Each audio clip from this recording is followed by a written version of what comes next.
Good morning, Sacred Family. Thank you so much for joining us today. If it's all right with you, we just want to take a minute to share how grateful we are for our almost 7 years here at Sacred. I came here as a newlywed, not knowing anything about the Bay Area, not knowing anyone, having no friends, just Ben.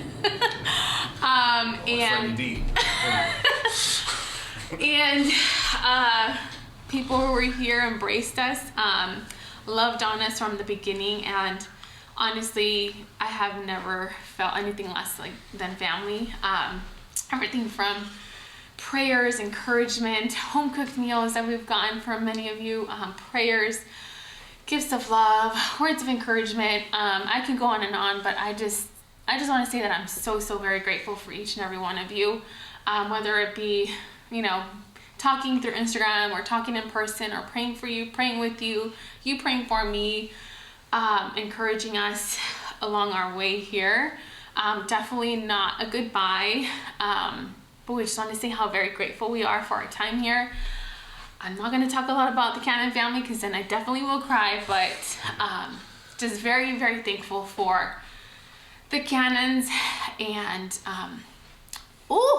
everything that they have done to believe in us, to cry with us, to instill hope in us. I will stop there, but I'm very grateful for Sacred. Definitely, we're going to keep in touch. You got to meet this little one that may come soon, July-ish. All right. My name is Ben for people that have just tuned in for the first time. And but once again, going off of Rima saying, we just want to thank everybody for the 7 years that we have been here. When we started coming here as a Crossroads Christian Center, that's how it was when we came in, and then just seeing just the growth and the growth in family, the growth in just meeting other people, and just seeing how seeing ministries that have started here just being able to grow. We are just so honored and just thankful to see how God is moving in this church. And for my personal things within the Cannon family, I highly appreciate you guys for giving me for just building up the confidence that I needed to be able to do what I needed to do in the ministry here and for the ministry that I have moving forward. And I know for a series back, Kathy was talking a lot about the call of God, and during this when I was 18 years old, I knew that my calling was gonna be in music. Doing what? I wasn't sure. I was for a moment I was doing a lot of I was doing a hip hop ministry with my brother. Shout out Gabe if you're watching this. We did that for about 6 years, and we met a lot of great people through that, and learned a lot of just music techniques through that, and it was great when we did that.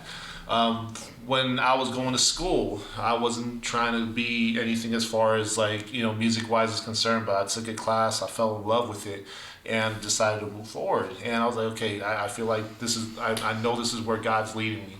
And during that time, I knew that there was going to be a lot of ups. I knew there was going to be a lot of downs. I had family members tell me, he's like, yeah, Ben, there's no money in this, dude. So I don't know what you're I don't know what you're doing, but I'm like, I just know God is calling me to this. So we the first definitely verse that we want to read is definitely a classic one that we should all have memorized if you're a Christian, and if this is the first time you hear it, I just challenge you that you put it into your hearts. It's Proverbs 3:5-6. It says, "Trust the Lord with all your heart. Do not depend on your own understanding. Seek His will in all you do, and He will show you which path to take." Now, as I'm going through this call of God, where I'm like, okay, as I'm going through my education to try to build up the skills that I needed for music, there was some great blessings that came along the way, but there was times that I wanted to quit. There was times where I'm like, you know what, like my own understanding right now is, I shouldn't be doing this anymore. And there was a point about 8 years ago. I was still I was still in college, getting doing the music degree. It was probably one of my worst semesters as far as like education wise. It was just hard for me to balance these things out. And one thing that I did that made me happy was I was able to coach middle school basketball. And during this time that I was coaching middle school basketball, that was like my getaway. That was like, okay, this is my getaway of all the stress that I was doing. And one night I was coaching. When we finished the game, I go to the parking lot, and I see my car windows busted, and my backpack with all of my school supplies, with all of my textbooks, with all of my projects that I've been doing throughout the whole semester, gone. And that right then and there, I was like, yeah, I'm just gonna quit. Because we know how expensive textbooks can be. Yeah, we know how expensive textbooks could be. I'm like, I'm gonna have to repay all this stuff again. And I'm just trying to figure this out. I'm like, so that morning of, as I was feeling like, God, I'm gonna quit this. The only way, and I prayed this prayer. I was like, the only way that I'm going to continue on with what I feel is the calling of you, is if magically somehow my books show up again. So I'm not going to rebuy books. I'm not going to try to redo all these projects. I'm not going to do all this. And fortunately, I didn't have a laptop computer at the time, so that didn't get taken. So that night or the night after I prayed that prayer, I got a phone call from one of the parents, and it was she called me up and said, "Hey, Mr. Limon, there was a good Samaritan. There was a good Samaritan." I'm like, "Okay, well, what did the good Samaritan do? What did the good Samaritan do?" "Oh, the good Samaritan was taking out his trash, and inside his trash can there was just a bunch of backpacks inside that trash can, and all the stuff is there. Unless you had electronics, that's gone. But all the stuff is there." And I'm like, "Okay, I didn't have electronics. This is okay." All right. So after work, I think it was like 1:30 in the morning, I went to the police station where they said the bags were, and I was able to see my bags. And I'm like, okay, God, like, you want me to continue doing this? This is, all right, I'm going to trust you, because my understanding, I want to stop this. But you're saying, keep going. I look in my bag, all my textbooks are there, all my projects are there. And I was like, yes, but my drumsticks were not there. I'm like, oh my goodness. But I was like, okay, I got my books at least. At least I got all the stuff there. But the guy, whoever took my book, if you still have my drumsticks, man, I'm right here. Okay, come give it back. But if I leaned on my understanding, if I leaned on on just with what I was feeling, I would have missed out on so many blessings that I had. Being able to come here, being able to meet people in the music ministry here, being able to reach out to other churches and be able to do these worship nights that are here, and being able to uplift folks that were a part of this music ministry, not only with music skills, but with skills in living this Christian life. And just as I'm, moving forward with this project that I'm doing with a group of folks, it just shows how much confidence that, like I said, this church has gave me to be able to step out in faith and to trust God and lean not on my own understanding, because it is definitely a big step of faith that we're doing. And I guess I'm excited for the people that's helping me out. I'm excited for what's to come, and I just pray that you would just continue praying for the ministry, and as you'll be able to hear just what I've been working on for the past few 6 to 8 months, and we're going to switch it out. It has not always been easy for me to trust God. I can remember when we were newly engaged. I think a little bit short after this scenario. I remember he called me that night and he's like, I'm just gonna quit music. And I'm like, yes, thank you, Jesus. I'm gonna be able to survive. I'm gonna have my house. I'm gonna have a wedding. And I'm like, I'm all set. I'm like trying to say, get behind me, say it right now, like, get behind me, say And when the books returned, I was like, all right, God, I don't know what you're doing. But I remember one day we were at a park and Ben kind of just dropped the bomb. He said, I knew it was coming to this, but he said, I really want to pursue ministry or music full time. And I'm like a music teacher, right? Because that's like stable, except for the summers. And in my mind, I was like, kind of just like compromising, like, it's going to be all right. It's going to be all right. And he's like, no, I don't know what it looks like, but I know it's going to be music full time. And I'm like, all right, as long as it's in Sacramento, as long as it's like a music teacher job, it'll be fine. It'll be okay. And then like the fear, anxiety of the unknown of like not having something that's steady, just growing up, you see like movies like Selena or just like different musician movies where like income is not steady, it's not secure, there's no like safety net there. So I freaked out. I had two decisions to make. I could either trust God and support Ben and really trust that God was going to provide, that God was going to make a way out of no way, because this looked impossible to me. Music, it just didn't look like there was any way, anything that could help support us as a family. Or I had an option of like, maybe I can just pray hard enough to change Ben's mind. Something safer, something more like a safe route. We can like buy a house in Sacramento. And after much prayer and after seeking like counsel, people were like, it really sounds like this is Ben's calling.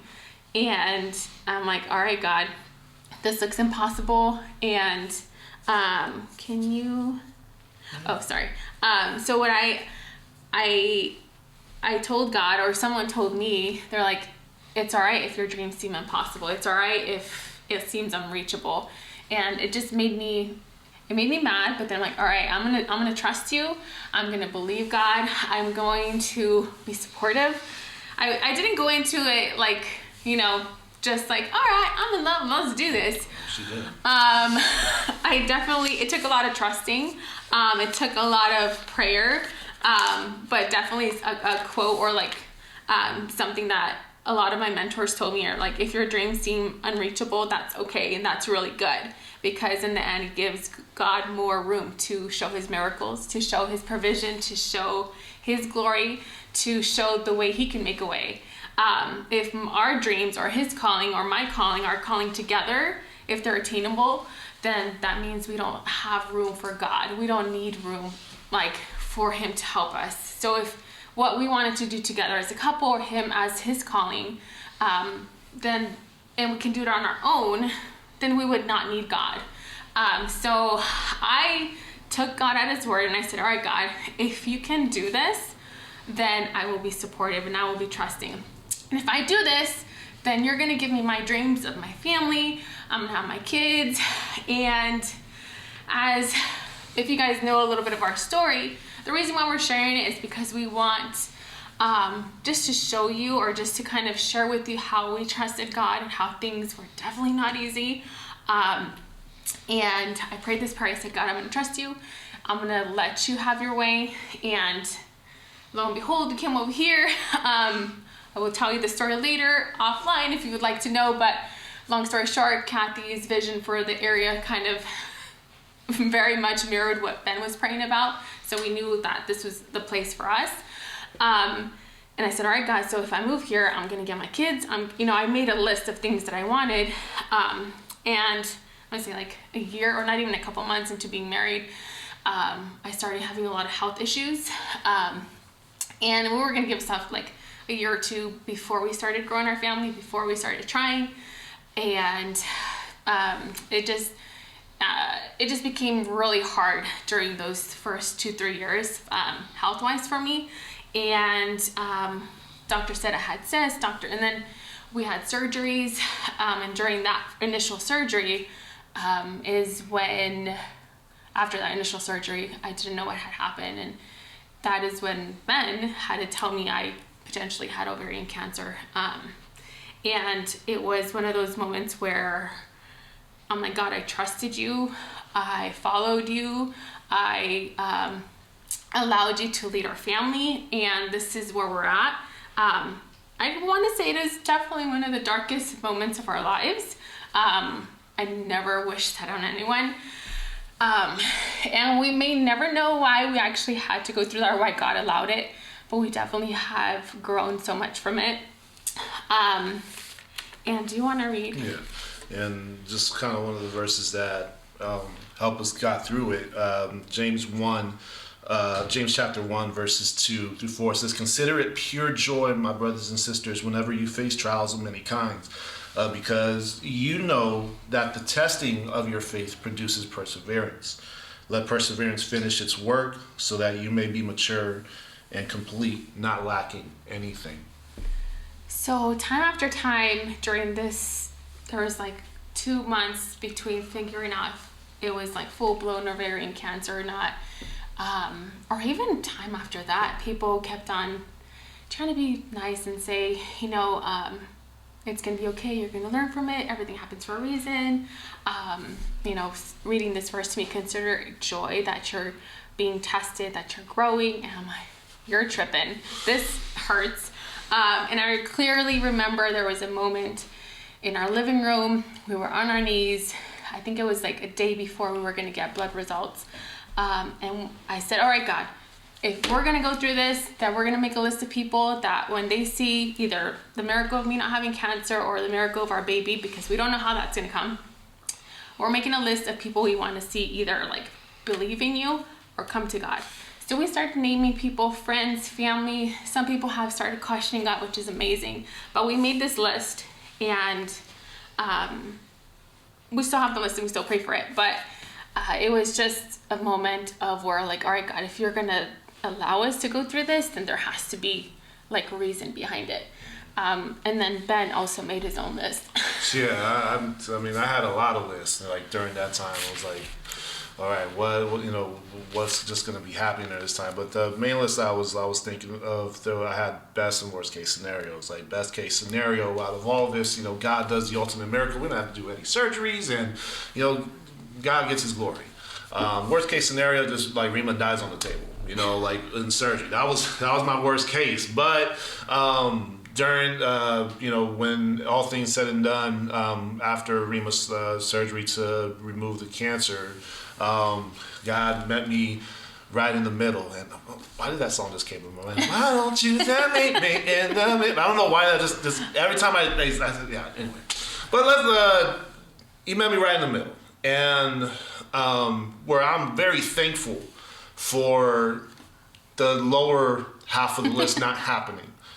But I was like, God, why can't you just take a couple of, do an extra work a little bit to just make the ultimate miracle happen? Then I could just go on there and go tell people, say like, hey, you did this.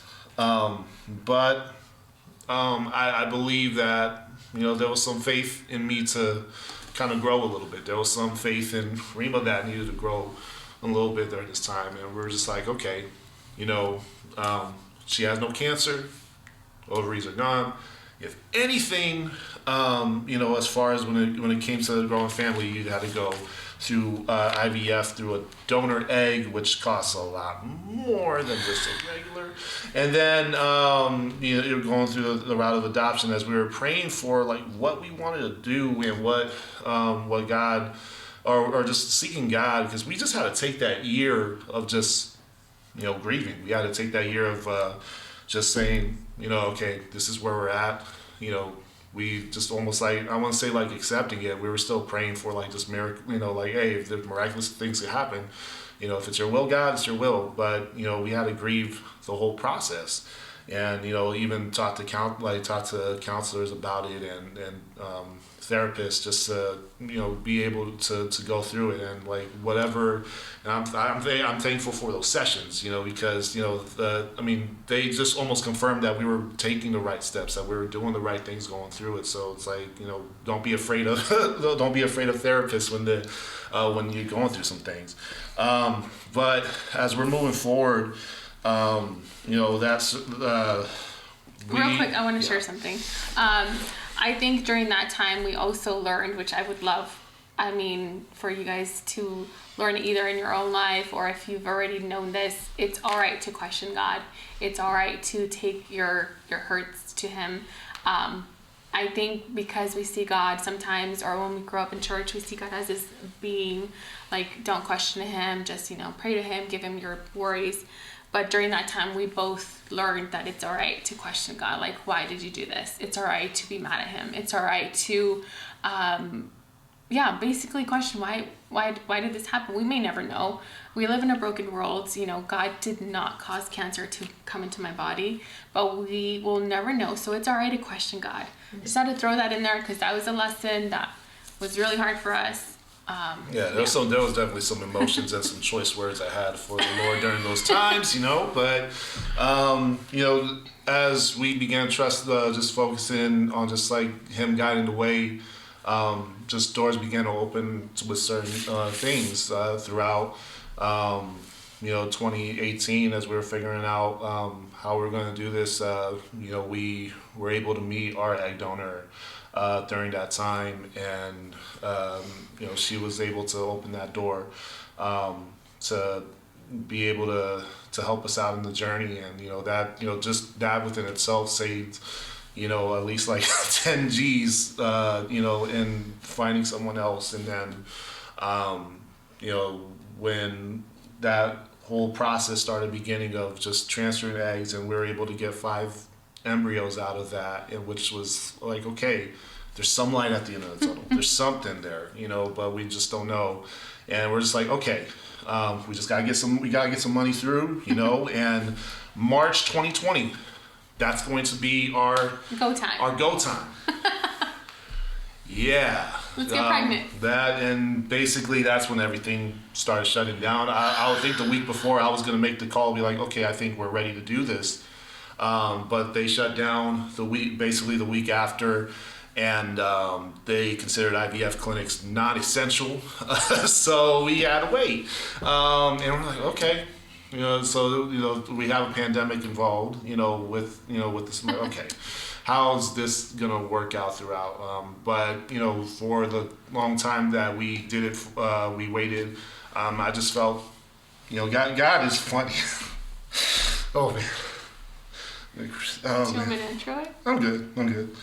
Basically, when we started the injections, like it was October 13th, 2020, and on October 13th, 2017, that was the day that she had the surgery of being removing the ovaries. So 3 years exactly to the day, we were able to start that, and you could go ahead and read.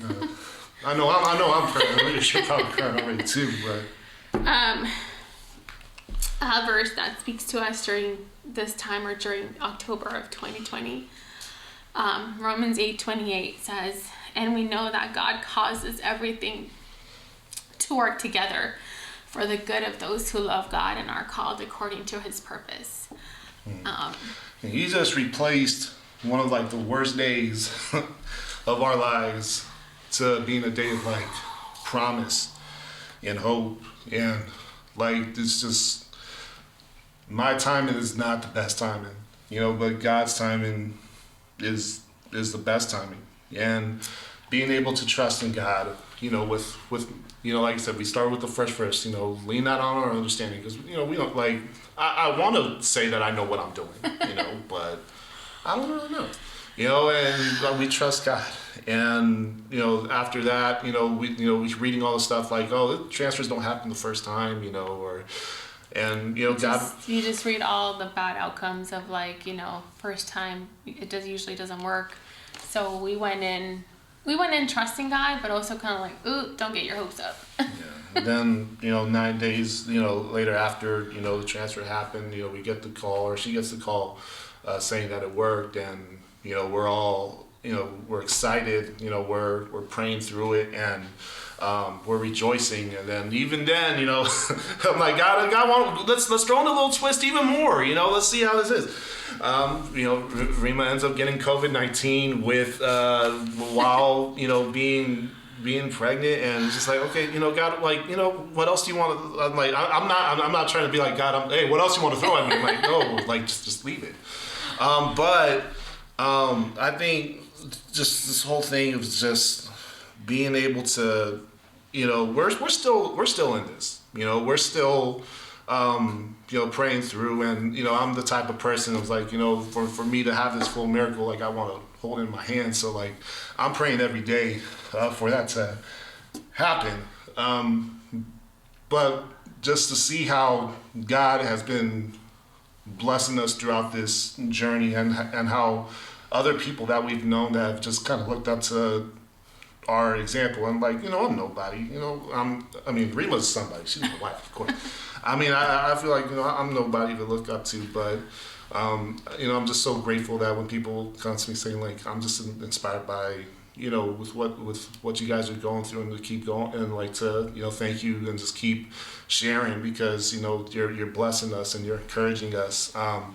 It's a big thing. And, I can say, like, it's not by my works, it's not by, like, it was all me. No, it was definitely because we leaned on our understanding. We trusted God with everything. We gave our burdens, we gave our cares, we gave it in His hands, and He was able to. He's able to deliver it in a way where we don't expect it. Like, we have a story that's unique, and we have a story that that we could say that this is God. God is within us, and God was the one that got us through all of this. Yeah, we freely share our story, and not so people can be like, oh, you guys are like so strong, so cool. But we share it because we want people to know that God is real, that it was definitely not on our strength, just like Ben shared. We're definitely living by what we heard God say the night before, the night that I talked about in our living room floor. We live by what we heard God promised us that day, but we don't live by what we saw around us. So what I mean by that is, I know it can be so easy to, see pandemics, see, for example, or, your children struggling with distance learning, or us, the many times that we needed God to provide, whether for rent, food, anything, or baby, IVF, money, whatever it may be. We saw the circumstances, but we didn't allow ourselves to focus on that. We reminded ourselves almost daily, we need to live by what we heard God promise us. And just want to challenge all of us that remind yourself, what did God promise you? What did God promise for your family, for your kids, for your church, for your ministry, for your calling, for your job? There's things that are going to happen. Obviously, we're very living proofs that things will not be right or not go right. But what did God say? Remind yourself, live by what you heard God say, not by what is around you. And we, God promised our ability to grow our family. If I would not have known sickness during those times, I would not have known God as my healer. If we didn't have need for IVF money, or even just rent, we would not know God as our deliverer, as our provider. So just take God at His word. If you're in need, that's the perfect place for God to provide. That's the perfect place for God to be glorified.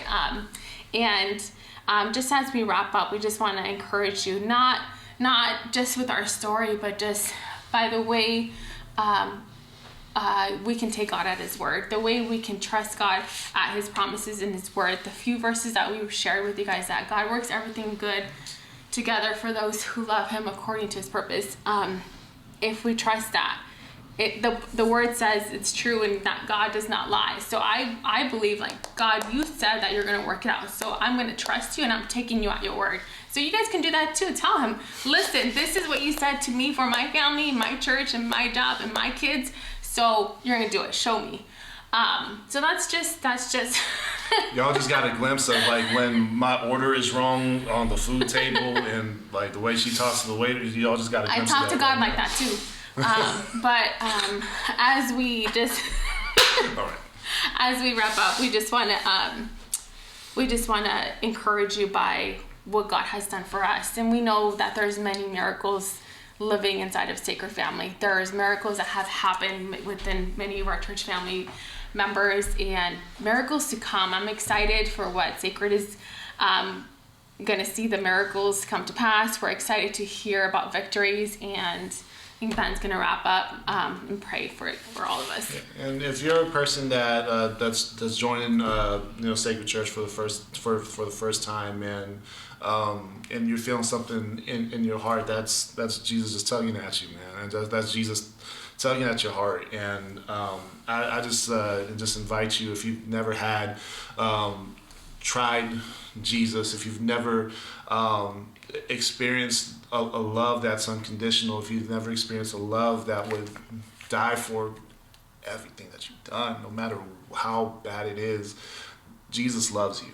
And I just ask you right now, just say the little prayer of God, come into my life. Clean out my heart. I want to serve you. I want to live a life that's true. I want to live a life that is pleasing to you. And I challenge you just to invite him in your heart during this time. If you're a believer and you've been kind of going off track a little bit, or just kind of experienced like maybe not similar things, but just kind of but situations that have got you to decide to question God, why? I challenge you. Start tapping into God again. Start going after. Start going after His heart. Start going after with what God. What do you want me to do in this situation? I challenge you, and you will see God move in your situation. Mm-hmm. You will see God move in your situation, and just like the way He did with ours during this time. So I thank you I thank you for taking that challenge. I thank you if you accepted God right now. I'm rejoicing with you right now, and we are gonna go ahead and wrap up at Sacred Church. Thank you guys so much. It's been a great time during the 7 years that we're here, but definitely, we're definitely gonna keep in touch. We love you guys. Love you guys.